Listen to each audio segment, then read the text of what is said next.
And Rob Reiner was definitely one of those people. He was the best of us.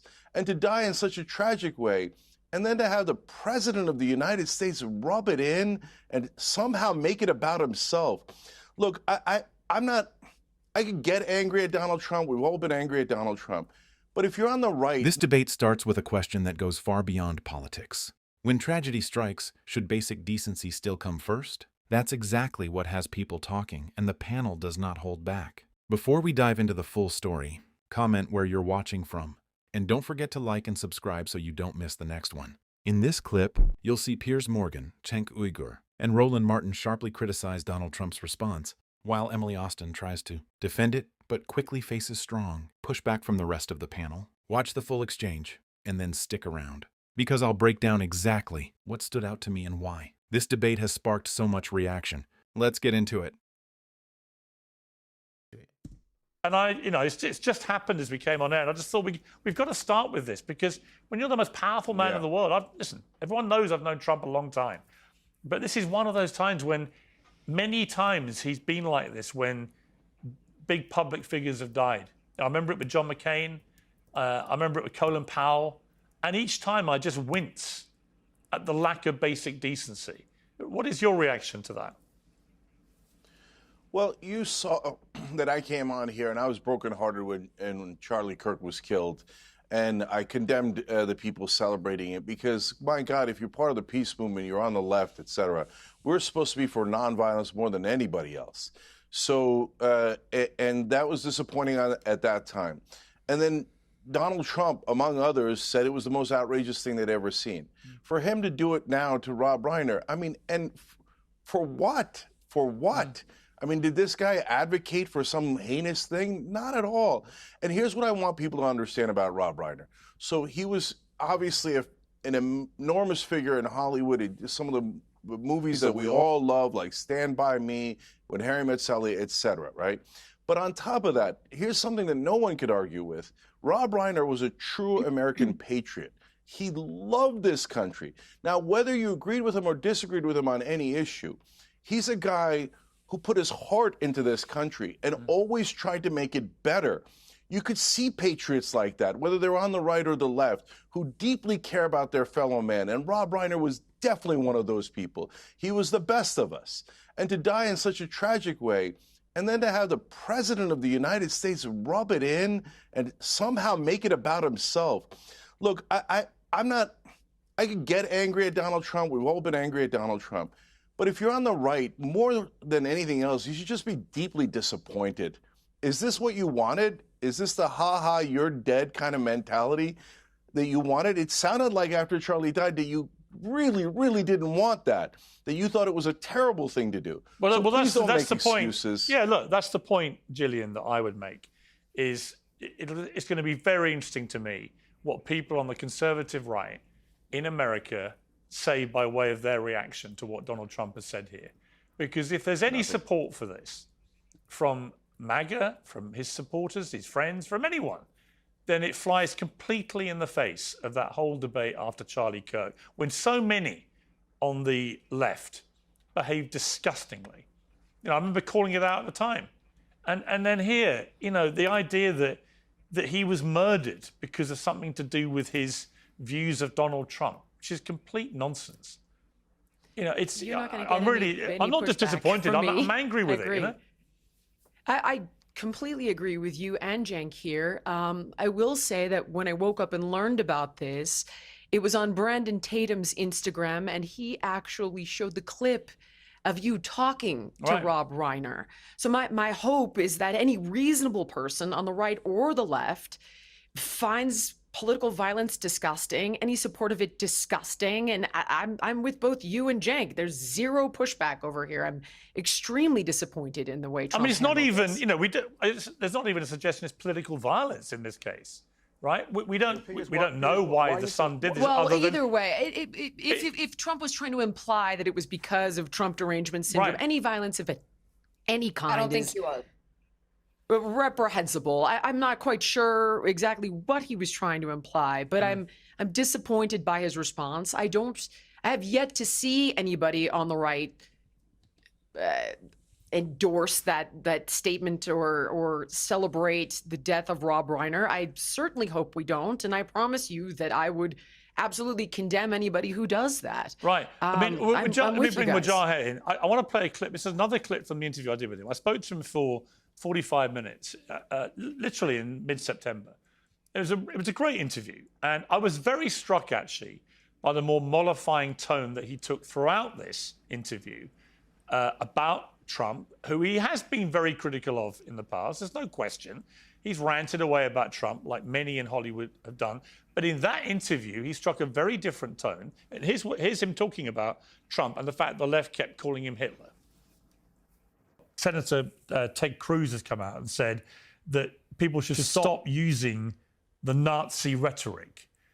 And I feel very strongly about this. I think that you can absolutely go after Donald Trump in an aggressive way, but calling him Hitler or calling his supporters Nazis, I think crosses every acceptable line. It doesn't get you where you want to be. I don't really know very many things that I agree with him on, but I also feel that if you go name calling like that, it's not going to get you what you want. You have to rally people around the things that you agree with that are in disagreement with Donald Trump. And to me, the one area that, again, we both agree on is the freedom of speech and in the Constitution, First Amendment.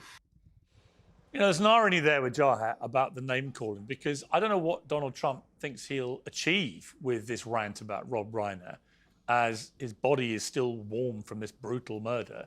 But whatever he thinks it will achieve, it will only, I think, anger and disappoint a lot of Americans, if not all Americans. And I just don't understand why he would use his gigantic platform so soon after someone is murdered to do this. The harsh truth is this is who Donald Trump is. This is who he has always been. He's been cruel. He's been vulgar. He's lacked empathy. I mean, you just saw this right now. I'm glad you brought it up because I read it right before I came on your show. You know, Rob Reiner and his wife, it seems that they were brutally and tragically murdered by their son, who apparently had mental health issues and drug problems. He was a beloved director. And you're seeing Donald Trump right now, who is the president of the United States, folks. He's the commander in chief. He's the representative of our country. And you just hope any president, Republican, Democrat, doesn't matter. What they say is this is a terrible tragedy, thoughts and prayers. Simple as that. But we've seen Donald Trump just even recently with Erica Kirk. I was on your show and we all praised. It was a consensus amongst the panel that when she forgave the alleged shooter, Tyler Robinson, we all said that was very brave and a beautiful thing to do at the Arizona rally. What did Donald Trump do right after she said it? She goes, I don't forgive. I'm not as forgiving. Like, why would you say that? And then also after he survived the assassination attempt, if you remember at the RNC, Piers, you know, he had that patch on his ear. They gave him a script. He was supposed to be decent, kind, you know, meditative for the first 20 minutes. And then he mocked and ridiculed Paul Pelosi, who survived an assassination attempt by David DePape. So this is who he is. And Piers, if I may say, he's been like this for 10 years. I've been saying it. Cenk's been saying it. Roland's been saying it. For everyone waking up today, where you been? This is who he is. Well, where I've been, I've always called it out when he's done it after people die. I think there's a particularly distasteful aspect, and I'll bring Emily in here. You know, when people have just been murdered, whether it's Charlie Kirk, whether it's Rob Reiner, it doesn't matter to me what their politics are. When they've been brutally murdered, the only decent, civilized, human thing to do is to just be respectful or do nothing. You know, if your genuine feeling is what he's just ranted, well, don't say it.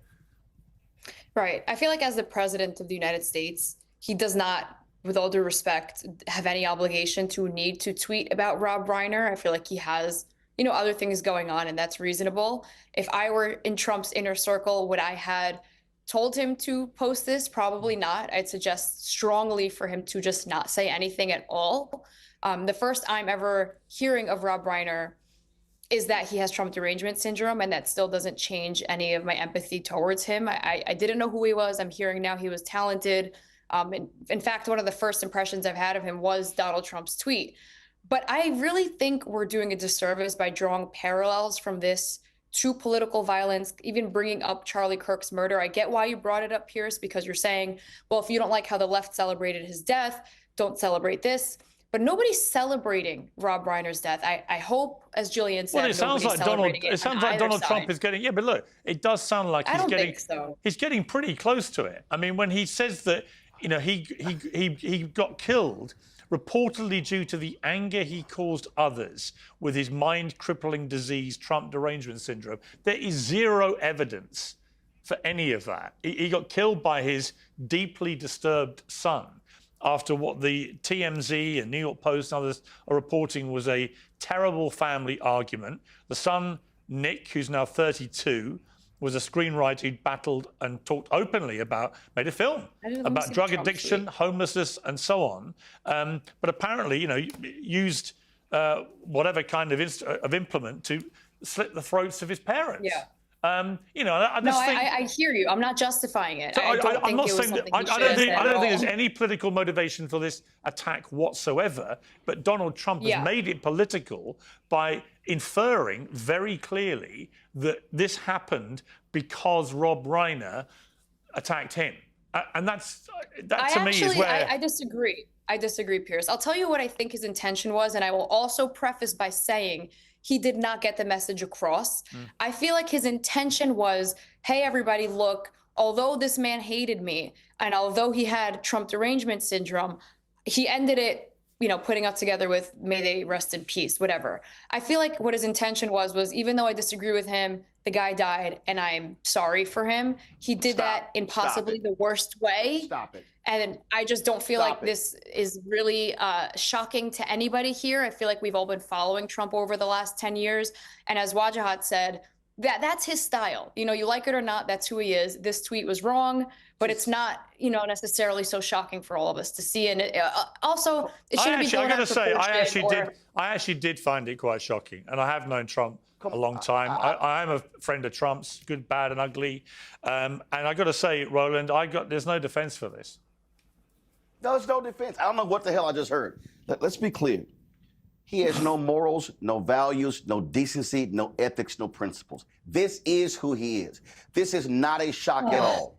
He's a narcissist. He is someone who makes everything about him. And so this is who this man is. This is who he was, not in the last 10 years, Piers, but going back to when he was descending down those escalators. Going before that, the whole thing with Obama and the birther. This is who this man is. Well, he's always been a trash talker. So I'm not shocked. Roland, hang on. Not trash talker. Hang on a second. Look, he's always been a trash talker, right? He's a New York real estate guy.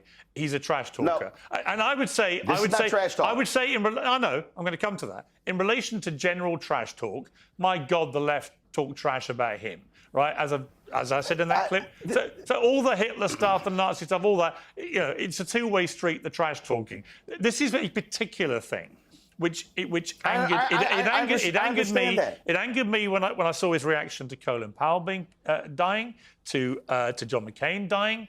You know, I just think there's just got to be, on all sides, when public figures like this die, whether they're great politicians or they're great movie people, whatever it is, there just has to be a basic decency. If people get killed or murdered or whatever it is, or die after great lives and careers, just either be decent or don't say anything.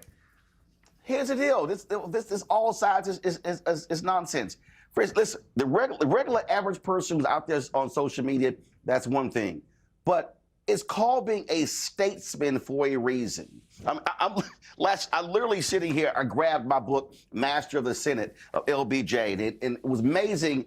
Cairo talks about how LBJ, how when he was president, how he spoke and moved differently publicly than he did when he was majority leader of the Senate, because he saw the presidency and the respect for the institution. This person has none. This is no shock. There's a reason I don't even call him president, because he does not rise to the occasion in that way. This is who he is. He will degrade people. He will say these things. I am not shocked by it because he is despicable in this way. Well, and there's no defense. There's no, well, I think he meant, he meant exactly what he wrote. Okay, look, I want to move on to... So there was a lot to unpack there. and I think the discussion revealed a few important things. First, Emily Austin's attempt to defend Donald Trump's comments simply didn't land. Sometimes there are statements that are incredibly difficult to justify, and this felt like one of those moments. Even the rest of the panel seemed unwilling to go along with that argument.